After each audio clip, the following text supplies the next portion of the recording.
The value of open-ended questions. The way you discover anything about a member is to ask questions and then skillfully listen attentively. By directing your questions systematically, you can learn what they want and what they need, and further, you can learn how you can help them so that together you can seek out the highest value proposition that you can offer them. Questions very often, but not always, are superior to statements in that when you ask questions, you control and direct the conversation. The average member is very busy. When you talk too much, their attention just drifts towards preoccupation. While you're talking about crucial things pertaining to their program, they're thinking about picking up their dry cleaning. Asking questions forces the member to pay complete attention to you. The more questions you ask, the more ownership and involvement the member's going to feel. And most importantly, asking questions helps you to find out information. It helps you assess goals and needs. Making statements doesn't. An open-ended question is one that's non-directive. In other words, these types of questions encourage people to speak openly.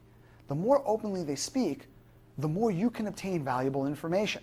An open-ended question simply can't be answered with a yes or a no, which means that the member needs to expand upon his statements, giving you more information to properly determine the right solution for him or her. Open-ended questions usually begin with who, what, when, where, why, and how. Examples of open-ended questions are, what are you trying to accomplish? Why is that important to you? Closed-ended questions are more directive, meaning they can only be answered with a yes or a no.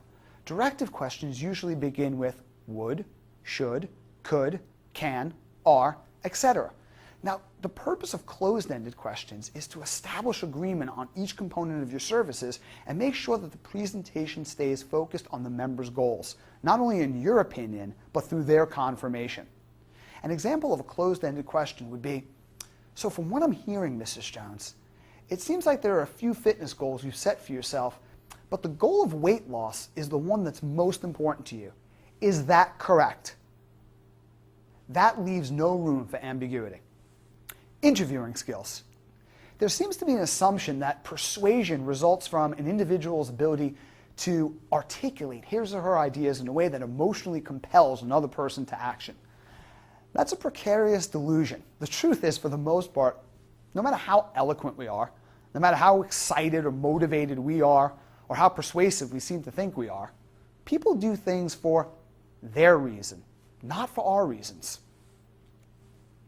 The fitness professional who's going to be the most effective as a facilitator of change is the individual who has the skills to help his or her client introspectively examine his goals, behaviors, intentions, fears, and motivations. And in doing so, you're going to help people arrive at their own conclusions through intrinsic self-examination and intrinsic motivation. The following skills are essential to help you develop a consultative rather than a didactic style of interviewing. This is going to help you lead your client to their own conclusions as well as decisions that are going to move them in the direction of their goals.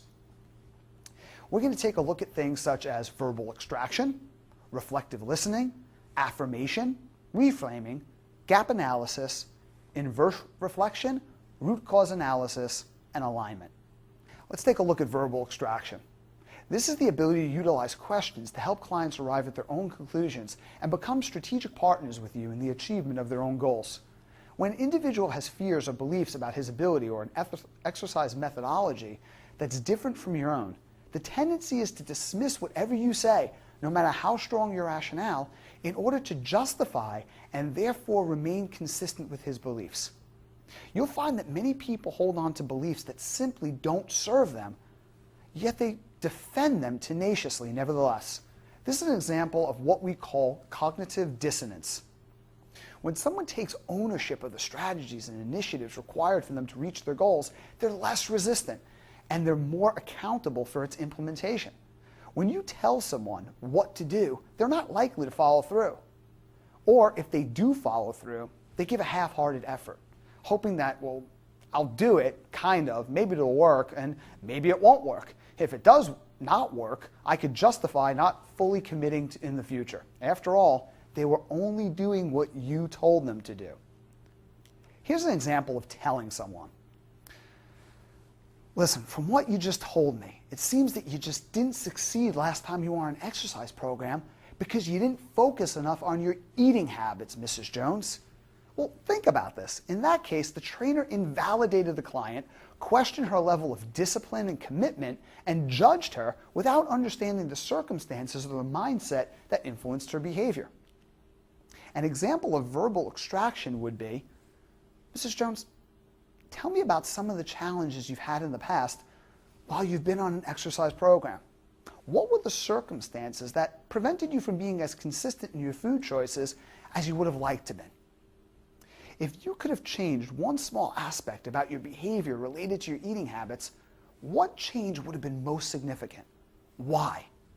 And another question could be, what are some of the ways that you can move toward greater consistency this time around? Reflective listening.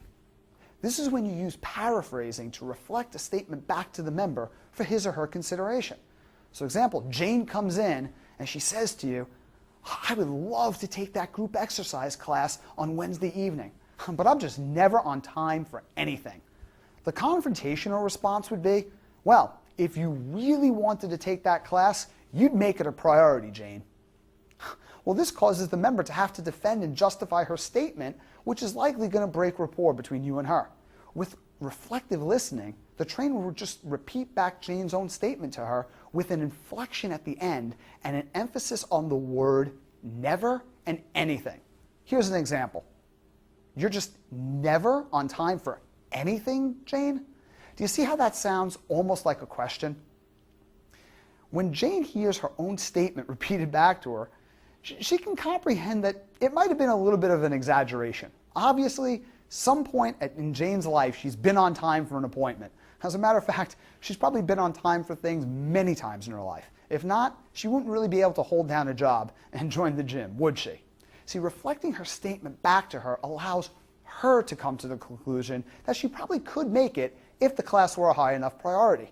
The trainer helps the member to arrive at the same conclusion without the confrontation.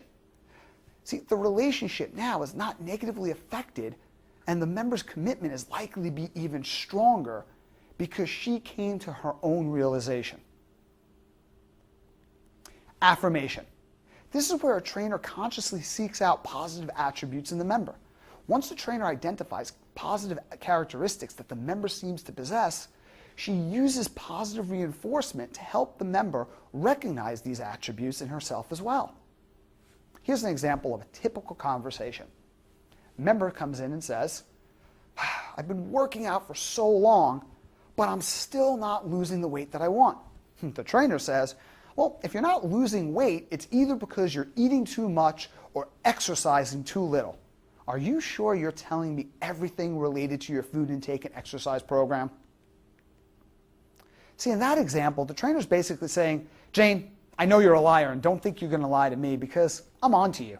The problem is that while that might work for a little while with some people, whatever you reinforce persists. Odds are if the member's not telling the trainer anything, or everything for that matter, it's due to accidental omission. She's not trying to be deceitful.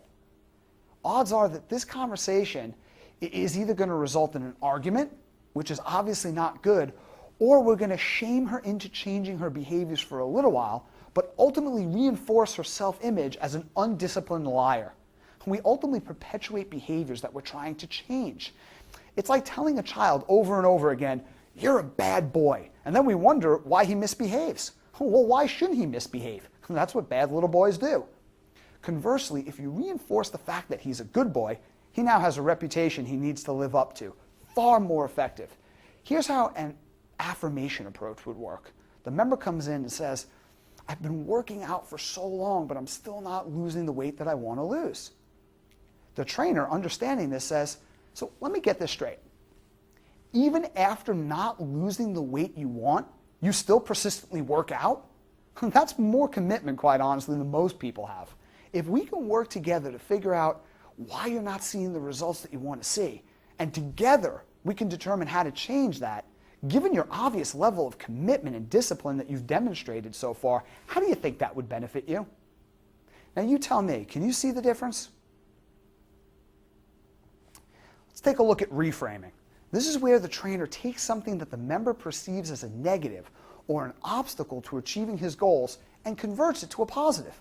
The member comes in and says, "It's so frustrating to start a new program. The last time I joined a gym, my wife nagged every day that I wasn't using it enough.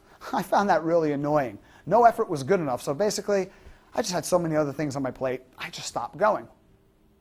The trainer responds, "I understand, but if I may, it does seem that your wife is obviously invested in the changes that you're trying to make. In what ways do you think we can enlist her help, her support that you might find encouraging?"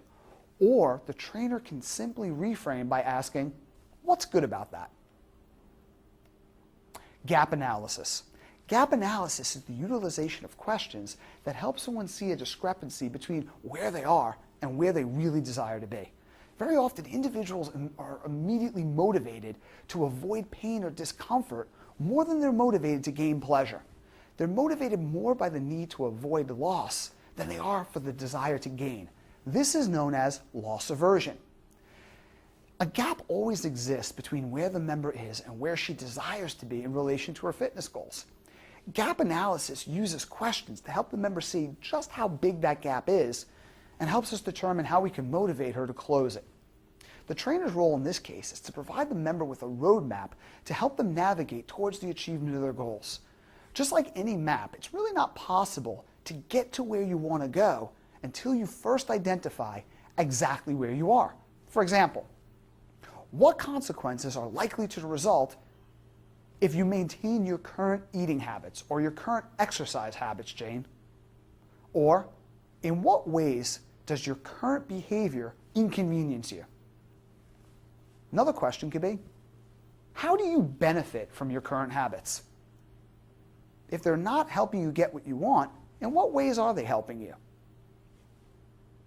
How do you want your life to be different 5 years from now? In what ways is your current level of fitness preventing you from having the life you want?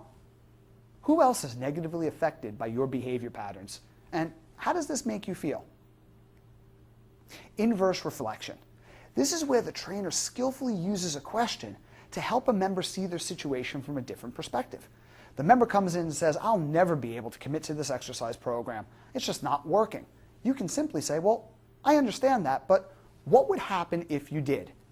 The member comes in and says, "Well, I haven't really been able to keep my weight off in the past. I doubt this time is going to be different." You don't agree or disagree, you just simply ask, "Well, what if it was?" Root cause analysis. This is very important. See, all behavior is either consciously or subconsciously aimed at improving one's condition in life. Goals are merely the perceived means to an end. All behavior is not driven so much by what we want to achieve, but by why we desire to do it. Root cause analysis is a very valuable tool that enables the trainer to get a client to elaborate on his goals in order to determine the root cause of his motivation. Here's an example. Member comes in and he says, "I want to lose a bit of weight."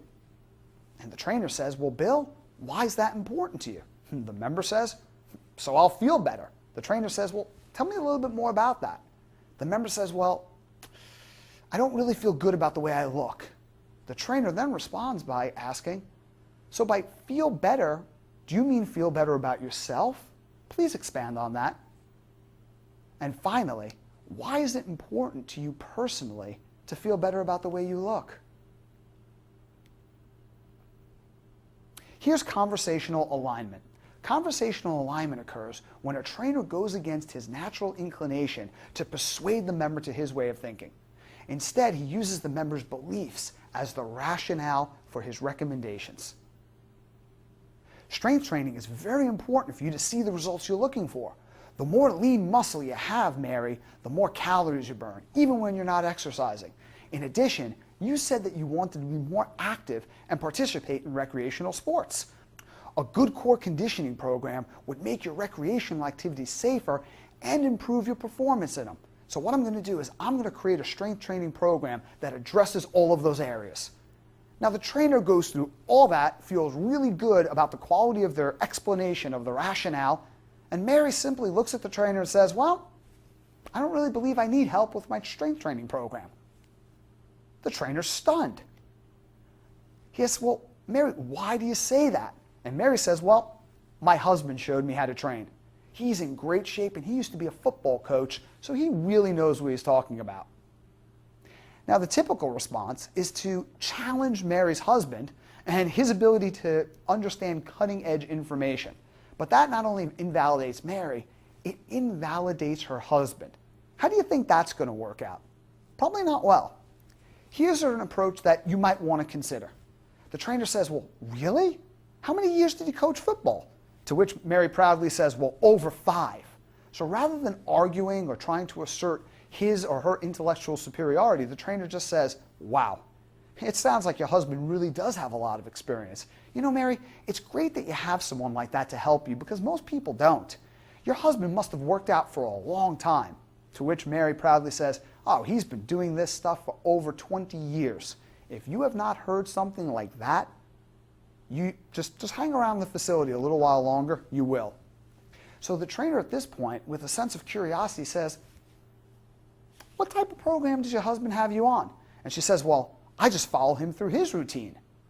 To which the trainer responds, it must have taken a long time for your husband to get into the shape that he's in right now. How much work do you think that took? Do you see where we're going with this? Mary can't argue any of these points so far because it's based on her statements and her rationale. So she admits, well, yeah, it took a significant amount of work. He works very hard at everything he does. So the trainer says, well, Mary, look around the facility for a moment. Do you see anyone who looks exactly the same? Now, of course, the obvious answer is no. Why do you say that? So the trainer can now continue with, would you agree that all the people in this facility right now are different ages? They have different lifestyles, different genetics, different goals, different capabilities. And does it also make sense, Mary, that everyone in the gym right now has been exercising for different periods of time? Now, of course, that makes sense to Mary because she can't logically argue any of that. So the trainer continues, well, does it also make sense that because you're an individual, you would do better on a program that was designed just for you rather than if you did a program that was made for any one of the members working out here at random? At this point, Mary might be able to see what you're getting at. Then, as you start to agree to disagree, edify her husband again. Your husband's been working out for 20 years. Mary, wouldn't you agree that he's developed a level of ability and conditioning that's far superior to the average person? Now, of course, she has to agree because she told you that in the first place. So, Mary, you haven't worked out for more than a year. Your needs might be different than someone who's been training consistently for 20. What if we can develop a program for you based on your individual goals, needs, and abilities, and I could assure you that's not only a good program, but it's an effective program for you because it's individualized just for you. Would you let me take a look at a couple of things just so we could determine what the best type of program for you to try would be? Do you see that the difference there? When Mary said that she didn't need help with her strength training program, this trainer didn't argue. He understood that if he challenged her husband's qualifications, she might have got offended. Instead, he used those qualifications as an opportunity to talk to her about her husband's coaching experience and exercise expertise. That not only helped the trainer identify with Mary that an individualized program would be better, it increased the rapport, the connection between the two of them. Let's take a look at client desires. Our actions are guided by our desired outcomes. In other words, what we do, our behaviors, and the goals that we set for ourselves are motivated by the outcome, or in other words, the why that we believe they'll produce. A goal is never an outcome. It's simply a perceived means to an end. It's what an individual believes that he or she is going to experience as a result of achieving the goal. That's what motivates their behavior. Human motivation is defined by the Encarta World English Dictionary as a reason for doing something or behaving in some way. Let's look at two principal theories, the drive theory and the incentive theory. The drive theory states that motivation is a result of a physiological need to reduce pain or an unpleasant state. This results in behavior that the individual believes will help them to avoid or move away from its cause. The incentive theory is based on the concept that behavior is directed by the desire to move toward that which we want, such as achievement, confidence, belonging, or something else that we find a reward in. See, all of us are motivated by a combination of motives that are designed to move us toward what we desire and away from what we fear or what we perceive to be painful, whether that pain is emotional or physical. However, given our experiences, beliefs, values, genetic predispositions in the situation, we can be influenced by one more than the other. In addition, our motivations a lot of times lie in paradox to one another. For example, an individual might want to lose weight because they believe that that's going to help them to be more attractive, more confident, more energetic. However, they may associate comfort, gratification, and stress relief to certain foods, which causes them to overeat. Or they may associate feeling unattractive, unconfident, lethargic, and stressed out to not exercising, yet they associate potential failure, dependency, loss of time, money, pain, even lack of support from family and friends to starting on an exercise program with you. Usually the stronger association is going to have a stronger influence of their behavior. It's not uncommon for an individual to even be unaware of what his or her associations are. Therefore, it's essential that we ask specific questions focused not just on the goal, but on the motivation that drives the goal. If we're able to determine someone's true motivation, we're going to be far more persuasive in leading our prospective clients toward making decisions that will help them succeed in an exercise program. 2 preliminary questions we must ask are, number 1, what do you desire to achieve most in your exercise program? And what is most important to you about achieving that goal? In other words, why? The first question will help us identify how they believe that they're going to attain their desired outcome, while the latter identifies the actual outcome that they're looking to experience. By identifying why their goals are motivating them, you can attach every component of your presentation not just to the goal itself, but to the emotion that ultimately determines each action that they take. Beyond this, we're going to need to maximize positive associations they have toward exercise, as well as the negative ones to not exercising. If not, conflicting associations might cause this person to choose the path of least resistance, which is to do absolutely nothing. I'm sure you would agree that it's reasonable for us to suggest that not one person understands that there are no health risks associated with smoking. Yet, despite the abundance awareness of the significant consequences that smoking presents, people just continue to smoke. See, the immediate pleasure or the relief that they psychologically and physiologically receive from smoking supersedes in their mind the present or even impending negatives. Yet if the motivation is strong enough, cancer, complete deterioration of health, the drive or incentive to quit can be overpowering, much more so than the drive to continue smoking. In the same sense, by helping an individual to focus on and internalize the emotional benefits of exercise, we can be far more persuasive. Let's take a look at the reassessment.